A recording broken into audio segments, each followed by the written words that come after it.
Sam. So awesome to see you again. It's good to see you, Misha. Thanks for having me. 100%. It's always a very interesting, very thought-provoking conversation that's very well received by our members. So you're welcome back anytime. I can't guarantee it will always be that way, but I'll do my best for you. Yeah. Sounds well. It sounds like you have a very high output of ideas, and you're a very independent thinker. It's from a lot of experience, but also from deep thinking. And we always appreciate this independent. And I'll take the compliment. It's very kind of you to say. I think it's probably just that I probably spend too much time thinking is what it is. My wife says I overthink, so we'll leave it there. Yeah. Well, it's you can use the Occam razor, the simplest. Occam's razor, yeah, Occam's the simplest. razor. By the way, you can get a lot of trouble with Occam's razor. You can slice a lot up, but yes. It is the simplest explanation is usually, not always, this is the important point, is usually correct. It's not always correct. But my point about overthinking is probably wrong. It's just that I've done this for so long. Once you've seen it all, you tend to process things rather quickly. That's also a weakness, by the way. Because you process things quickly, you have a bias. So I'll shut up now and we'll get to what you actually want to talk about. But hey, enough about that. Yes. Well, if you people who like introspection, I think they can get in trouble. But those who don't, I think it's a life without self-examination is a life wasted, right? 100%. Speaking of overthinking, well, for me, it's usually a source of stress. If I think too much, it's hard to sleep well, and you could keep replaying things that you said or should have said. You're worrying about reliving past, or you're worrying about the future. Well, the Stoics, several of them said, like Marcus Aurelius said, and several as Epicurus, you should worry about things that you can control. And I agree to a point. I had a coach who said there are two kinds of blocks in your life. There are world blocks, meaning the world, you can't shift it. Things like a hurricane, you can't change the path of a hurricane. And then there are personal blocks. So I would modify, this is presumptuous of me, but I'd modify what some Stoics would say in the things you can't control. You should try to shift world blocks to be personal blocks. For instance, that hurricane, you can't change the course of the storm, but you can get out of the way, right? So you can spend time thinking about things that you can't control in order to come up with strategies. And that's an important distinction. And again, I say it's an awful chutzpah of me, or hubris perhaps, to think that I can add to the Stoics. But I think that's an important distinction. So worry about what you can control, and what you can't control, try to find a way to cope with. But don't overdo it, right? After a point, stop worrying. Well, I think it's with parlaying this to CISO life, and I think a lot of stress comes from the fact that you don't control your opponents oftentimes. You don't select. You don't. If you ever did, the world would be very different. I don't think we ever control our opponents, but they are. I mean, the most sophisticated and devious opponents ever are human beings, and that's who we face. Deal with it. It's the same thing in war. It's the same thing in business. It's the same thing in criminal enterprises. It's the same thing in a game of chess. Why would it be different in cyber? Certainly, but then, so that's kind of one parameter that you contend with. You also contend with fairly limited resources, well, constrained resources, right? Internally, there's a budget you can work with. You have existing relationships with existing vendors that you rely on. Sometimes they operate, sometimes they don't. Sometimes they promise and deliver. Sometimes they promise and deliver a little bit less. You also have to contend with your team. You have to contend with. It's an imperfect world. Understanding or lack thereof of what is that exactly you do on the part of the CFO and CEO and the board. You have to contend with your family not always understanding what is that you do all day. So it's, to your point, there are certain things that we can control and certain things that we can't. And from going to simplicity, what would be the? Well, if you can't explain it, to simply, you probably don't know it well enough. So my family sort of knows what I do, because you don't want to talk down to people, but they sort of know what I do because I find a way to make it understandable. Humans can relate, and we relate through stories and narratives. But if you use analogy too much, you also tend to lose something in the abstraction. But you were asking a question, and I want to make sure you ask it. Certainly. I mean, it's what do you see? I mean, you deal with CISOs all the time, and being a CISO yourself, what do you see top three sources of stress that CISOs voluntarily or involuntarily bring into their life? And what are some of the ways to cope with those? Top three. It's hard to do a top three. Probably. Well, it Ones that are depends top of on. Yeah, well, it depends on the situation for any given CISO, of course. But um, I think the biggest is how to align the department with the business, right? How do you measure the output of cyber and make it relevant to the things the business cares about, and vice versa? How do you make sure that the objectives of the business are reflected in the activities of the cyber department? Because we are not a thing in isolation, right?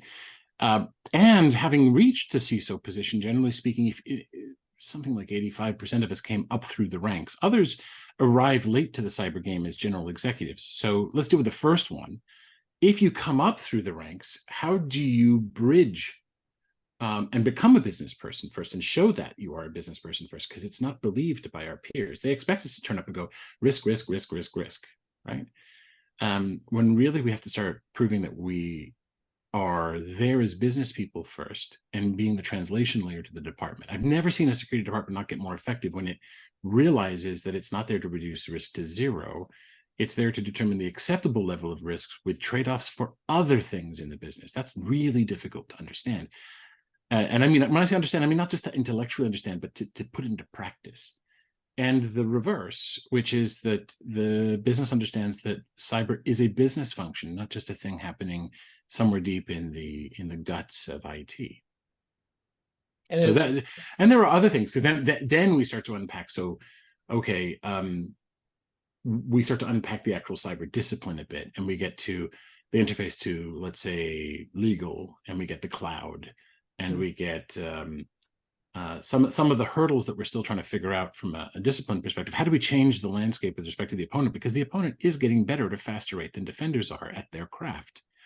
And so certainly within the discipline, one thing I'm trying to do is figure out what are the accelerators or disruptors that change that. So rather than attackers having to get it right once and get through a crunchy exterior or what have you, how do you change the endpoint game or the identity game or the network game, right?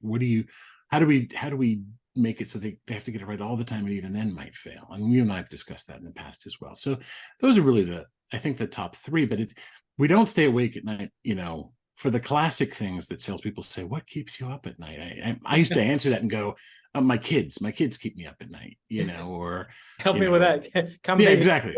I'm a human being, believe it or not, in cybersecurity. And so it's usually the same things that keep any human being awake at night. There's a hierarchy of needs. But what really gives me anxiety at work is the things I've just said. And do you think it's about communication? I mean, figuring out how you tie your. It's all, by the way, it's all communication, right? The CISO job is a series of related conversations, and the purpose of which is to ensure that whatever your domain is, whatever you're responsible for, has acceptable levels of risk for acceptable returns for your stakeholders. Could be shareholders, could be citizens. It's not to get it to zero. I would love to get it to zero, but as long as we have an adaptive, intelligent opponent, and we haven't, made the perfect AI to do the job, and if we did, they probably wouldn't want the job, by the way. Our job's not to get to zero. It's a series of conversations that enables that. It leads to budget. It leads to better business, acceptable risk for acceptable return for the people we represent. And until we realize that, because a lot of us think this is a technical job first. And I would say, no, that's the ground. That's the foundation at the bottom of the pyramid. When you reach the CISO position, or in some cases CSO, or some cases CRO, or what have you, or CIO, because the CIO is also a cybersecurity professional, by the way, as is a CTO in many cases. It's higher up in the hierarchy of needs, and at that point, you have a social responsibility laterally, and with the board, and with the other C levels, and with other organizations, and you are having conversations that have real power in the effect that they can have on that acceptable level of risk in an organization. That's a hard thing to get when you came up through the ranks. Because people tend to be technical and That's how we got here, right? We got to be the smartest cyber person in the room. You know, we invented something in the cyberspace, or we built really complex, systems, or we did pioneering things in the cloud, or on networks, or what have you. By the way, the other 15 or so percent that didn't come up to the cyber ranks arrive on top of this stack of staggeringly smart people who have come up through technical ranks, who look at them with an eye and go, "Are you for real?" I mean, do you have any clue what we do? You suit who's come in here with a law degree or a finance degree, and that's unfair too, right? That, I think, that bridge can be made as well. interesting. And is it, assuming the technical background, the technical pedigree, is it mentorship, coaching? How do people, what have you seen work? Humility, listening a lot, rather than speaking first, actually spending time face to face. So, of course, during COVID, that made it very difficult. Being remote and trying to do things at a global scale makes it very difficult, especially when you're balancing work-life things. So what makes it work is spending time together, caring about what the other person cares about, alignment. There's a great book called The Trust Equation, and most of the time we blame lack of credibility, right? That the person doesn't know their job, or reliability. Oh, I can't trust him or her because they're never there, right? For not trusting someone, where really it's usually that we don't know them, we haven't spent time with them, right? Or we don't share goals. Does the person across the table want the same outcome? I mean, if you don't believe that, you're like, I don't know if he wants what I want, right? I mean, if you go and put a slide up that's all covered in red and you say, I need this because bad things will happen if it doesn't. Well, so you may get them to move once, but secretly people in the room are like, do you know what you're doing to my OKRs, my MBOs? Do you know what happened to ticket time, or what's going to happen to uptime? Okay, I'll give it to you this once, but when the sky doesn't fall, what happens next time? Yeah, it's like this joke when CFO comes to CISO and says, well, we spend millions on cybersecurity and nothing ever happens. It's like, what can we cut? Yeah. Which part of the 50%, which half can we safely remove from the equation? By the way, it's like seagulls, right? If you throw bread on the ground, the seagulls come, but when there's no bread on the ground, they don't. So cyber is a case of there's no bread on the ground, but as soon as you stop doing cyber properly, there's a lot of bread around, the seagulls come. And that specific thing happened in an anti-fraud case with a bank that I was working with. They're like, wait, we spent a lot of money on this anti-fraud solution. I'm talking 15 or so years ago now. And as soon as we turned off the anti-fraud solution, the attacks came. They came in waves. It was like watching, schools of fish or flocks of birds or seagulls. And they were like, this is impossible. You must be attacking us. And I realized that they didn't understand risk coming from an intelligent opponent. What they understood was risk coming from natural causes, right? And it took a long time mathematically to educate folks. It was very, very difficult. And this is one of the perennial problems in cybersecurity, that with an intelligent opponent, it chooses the opponent and they move as organizations, they move as super organisms. And that is very hard to prove. And yeah, and your typical CISO's got this huge budget. And then when the CFO looks around, I asked a CFO friend of mine, very smart guy, Russ Stein. I said, hey, what does each department want? And he's like, marketing wants, program funds. And I said, sales, they want another sales guy, gal. What does engineering want? They need more engineers. I said, what does security want? He was like, I said, really, what do they want? He said, toys. Interesting. And he was being very honest. Mind you, he gets security. He was saying what's the stereotyping or the typecasting. Interesting. It's well, going back to something that you said about CISOs being business people first, and the language of business is money in the end of the day, and kind of it goes to dollars and cents.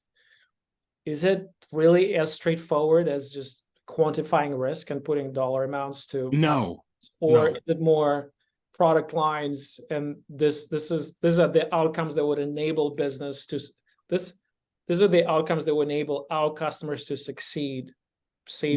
There should be big flashing warning signs that say danger curves ahead for security professionals heading down that path. Because as soon as you put dollar signs on it, business people look at it and they have a tendency to overreact. So generally speaking, I like indicative measurements, as in not tied to dollars, unless the company has already existing dollar-based risk measurements. What do I mean by that? If there's a finance, legal, or operational scale, or IT risk scale, that's measured in dollars, use the lingua franca. But if you have a different one from everyone else, you don't know what landmines you're stepping on. And if you turn up and say, we're carrying $700 million worth of risk as an organization, expect panic, like outright panic when you introduce that. So you can do fair, but what is finance using to measure risk of financial tools, right? What are they using? I mean, when I was at EMC, by the way, this is many years ago, so this has nothing to do with now. We had a risk measurement that was obviously the usual chance of it happening times the impact. And there was a number because it was an enterprise business, right? And then we had a consumer business within RSA, which was a division of EMC. And that consumer business had 500 million users whose identities we protected. 500 million. I see your eyebrows go up, right? And so you do the same calculation, and it suddenly looked that EMC with 20 billion in revenue, 24 billion at the time, had X risk. And RSA's 200 million business out of a billion, by the way, was carrying something like 100 times the risk by that calculation. The conclusion, therefore, was get rid of the business, which was insane because its margin was enormous. So the risk language among these business units didn't work. And you could be in that same situation between functions within the company.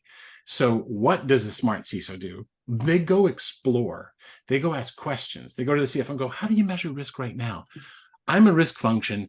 We know our enemy is obvious. The attacks are coming. The bombs are coming in, figuratively speaking. I don't usually measure it as you do. I've done it, say I've done it elsewhere in different ways. How do we measure risk in this organization? Ask to be walked through it. By the way, nothing as an executive is quite so impressive as when you ask for help. It's counterintuitive. And nothing except perhaps listening to people. Really listening, as opposed to turning up and going, risk, right? So ask that question, pay attention, then think, how do I describe it in that language? And if there isn't one, ask to work one out with them. And if they're too busy for it, don't use dollar figures to start. Instead, start with a simplistic description that they can respect and ask to run it by them and socialize. Don't turn up with the presentation and go, here it is, bop. If you do that, then you're in a pitch mode. You're in a please give me approval. Please don't reject me. Where really you should be socializing. Nobody should be seeing your presentation for the first time when you give it, nor your risk calculation. It's completely different from how we do things normally. It reminds me of my time in Japan, where I had a very painful lesson when I realized that meeting is not for getting consensus. Meeting is for voicing previously agreed. It's the launch ceremony, if you will. Yeah, exactly. It's a confirmation of what was already discussed and agreed in one-on-ones, and here you're presenting it publicly. It was fairly painful. I mean, I was junior, so it was not that big of a deal, but it was very. But understand your culture. Understand where does authority come from. Understand how these processes are done. Very interesting. Sam, I know we're coming up on time. So to sum it up, as we're looking in 2024, the CISOs who want to master their anxieties and live a relatively not stress-free, but with manageable level of stress, should focus on what they can control and try to And understand what they can't and try to convert that. And so what they can, and trying to convert more of they can, make even something that perceivably they don't control, make it actionable. Communicate. Yeah, and make sure that that is understood, because that acceptable risk for acceptable return. And when there's irresponsible or unacceptable risk, make sure it's seen, and ask for help. Communicate better and learn how to communicate effectively and how to listen across their across the organization, up, down, and across, and wear your business hat and see yourself, look at yourself in the mirror and see a business person, not just a cybersecurity executive. Yeah, and that you summed it up really, really nicely. But cybersecurity is a team sport, and it's not just the cyber team, right? So you've also got to see the CIO I said and the CTO are cyber people. You've got to make other people feel that cyber is a understandable thing and something they can have a piece of, because otherwise it's just going to be you. And if it's just you, they're not going to care. So you've got to show you care about their things, and you've got to make them care about yours by making them feel like they have an ownership in it, which means don't turn up with the answers every time. That's so counterintuitive too. So you say, hey, here's the problem set in one-on-ones, right? Don't put yourself in front of a room looking stupid. Instead, you turn up and you say, I'm wrestling with this thing. I'm trying to do that. I wanted to get your thought. Obviously, don't do it with the big crisis. Do it with the problems that are tractable, so people start to feel like, hey, I looked smart to the CISO. And also kind of transfers ownership. Yeah. So to your point, it's humility. Shares it. It's humility and being able to ask a question and look like someone not with all answers 100% of the time. That has gravitas. That is leadership. Do you think, I mean, as we wrap up, do you think the industry is changing? I mean, maybe it's always changing. the headlines in the newspapers and on the internet, all the various companies that get in various sorts of trouble. Do you think there is more awareness at the board level, at the C level, that it's not just it's not just a department, it's just an integral part of doing business like this. As you said, the bombs never stop coming, the attacks never stop coming. It's just look, the nature of the game right now. Most regulations and legislation on the one hand, or indictments on the other hand, when they come in, they're tending to bayonet the wounded, but they come in post facto very often, right? Something bad happens, so let's make sure it never happens again. I'd like that to not happen, and the only way to get ahead of that is if we get ahead of it. Like, the only way to get ahead of it is to actually have the conversations before the disasters happen. And we've been saying that for years. What that means is, don't send an email, don't send a Slack message. Have a meeting where you ask, what do you need? And it's not toys, and it's not buying something for the sake of buying it. It's, in your ideal world, what do you need? What are the unacceptable or irresponsible risks? How do we get rid of those? And then for the rest, how do we transform your cybersecurity? How can we make it an accelerator for the business? How do we make it truly integrated with the business? How do we code better? How do we make sure that vulnerabilities are a thing of the past, or at the very least, they're very, very short-lived, right? And that's a sort of question you could have a business conversation around, because unless you get ahead of it, then the headlines are going to be painful. CISOs aren't going to want to do their jobs, because it's not just anxiety over the job itself. It's also, am I liable for something? What's coming next? Is my enemy the adversary? Is it an auditor? Is it a regulator?